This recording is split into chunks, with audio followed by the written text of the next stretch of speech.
What's up everyone, welcome to this video. In this video I will show you how to make Gboard the default keyboard in Galaxy S24 FE.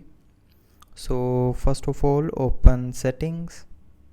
Now in settings, scroll down and here tap on general management. Now here tap on keyboard list and default, and then tap on default keyboard. Now from here you can select the Gboard language that you want to use.